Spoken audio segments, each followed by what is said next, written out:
Hi friends, welcome to Prabha cooking channel. Pepper chicken gravy எப்படி செய்யறதுன்னு பார்க்கலாம் வாங்க. அதுக்கு தேவையான பொருள் என்னென்னா, 1 கிலோ சிக்கன் மஞ்சள் போட்டு கழுவி வச்சுருக்கேன். 3 வெங்காயத்தை நறுக்கி வச்சுருக்கேன்.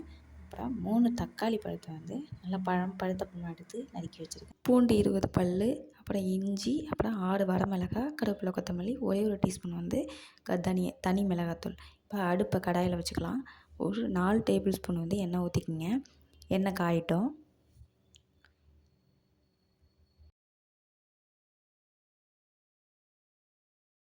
எண்ணெய் காஞ்சதுமே எடுத்து வச்சுருக்க வரமிளகாய் 2 ரெண்டாக கட் பண்ணி போட்டு சிம்மில் வச்சு லைட்டாக வதக்குங்க. ஏன்னா அது கருகிடக்கூடாது. அடுத்தது நறுக்கி வச்சுருக்க 3 வெங்காயத்தை சேர்த்துக்க போகிறோம். வெங்காயத்தை சேர்த்து பொன்னிறத்தில் வதக்கி விடுங்க, அதாவது கண்ணாடி பதம்.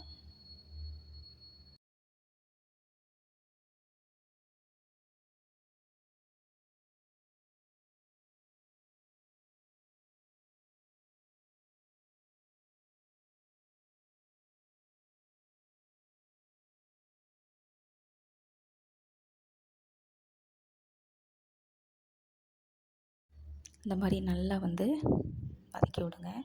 உப்பு லைட்டாக சேர்த்துக்குங்க, அது வதங்கிறதுக்காக. நெக்ஸ்ட்டு தக்காளி சேர்த்துக்க போகிறோம். தக்காளி 3 தக்காளி நறுக்கி வச்சு அந்த தக்காளி சேர்த்து நல்லா வதக்கி விடுங்க.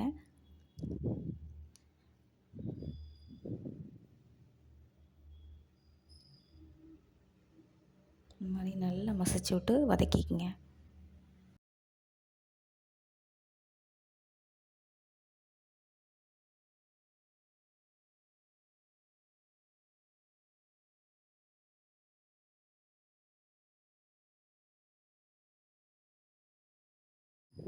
இந்த மாதிரி நல்லா வதங்கினதுக்கப்புறம் நம்ம அலசி வச்சுருக்க சிக்கனை சேர்க்க போகிறோம். சிக்கனை சேர்த்து நல்லா அந்த மசாலாக்குள்ளே ஃப்ளேவர் இறங்குற மாதிரி நல்லா கிண்டி விடுங்க. ஏன்னா தக்காளி வெங்காயத்தோட ஃப்ளேவர் இறங்கணும். அடுத்தது இஞ்சி பூண்டு பேஸ்ட்டு நம்ம சேர்த்துக்க போகிறோம். ஏன் இஞ்சி பூண்டு பேஸ்ட்டு சிக்கனுக்கு அப்புறம் சேர்க்குறேன்னா, அது அடி பிடிக்காமல் இருக்கிறதுக்காக தான். ஓகே, நல்லா பாருங்கள். இது மாதிரி இஞ்சி பூண்டு பேஸ்ட் நல்லா போட்டு நல்லா கிளறி விடுங்க. ஒரு 10 நிமிஷம் கிளறி விடுங்க. கிளறி விட்டு மூடி போட்டு லைட்டாக ஒரு அரை டம்ளர் மட்டும் தண்ணி ஊற்றி லைட்டாக மூடி போட்டு வேக விடுங்க. இப்போ நம்ம ஒரே ஒரு டீஸ்பூன் தனி மிளகாத்தூள் சேர்த்துக்க போகிறோம். அதாவது சில்லி பவுடர், தனி மிளகாத்தூள்னு சொல்லுவோம்ல, அந்த மிளகாத்தூள் நம்ம சேர்த்து நல்லா கொதிக்க விட போகிறோம். ஆல்ரெடி நம்ம ஒரு அரை டம்ளர் தண்ணி ஊற்றிருக்கோம், அது போதும். அதிலே சிக்கன் வெந்துடும். ஏன்னா சிக்கன் நம்ம வதக்கிறது அதுன்னு செய்கிறதால சீக்கிரமாக வெந்துடும். பார்த்திங்களா, இதுமாரி சூப்பராக ரெடி ஆகிடுச்சு. இப்போ நம்ம பெப்பர் பொடி சேர்த்துக்கலாம். பெப்பர் பொடி சேர்த்து நல்லா நல்லா கிண்டி விடுங்க. கொஞ்சம் கருவேப்பிலை சேர்த்துக்குங்க. கருவேப்பிலை சேர்த்துட்டு நல்லா போட்டு இறக்குனிங்கன்னா சூப்பரான ஒரு பெப்பர் சிக்கன் கிரேவி ரெடி ஆகிடுச்சு. இது இட்லி, தோசை, சாப்பாடு எல்லாத்துக்குமே வச்சு சாப்பிட்லாம். ட்ரை பண்ணி பாருங்கள். இந்த வீடியோ உங்களுக்கு பிடிச்சிருந்தால் லைக் பண்ணுங்கள், ஷேர் பண்ணுங்கள், சப்ஸ்கிரைப் பண்ணுங்கள், கமெண்ட் பண்ணுங்கள்.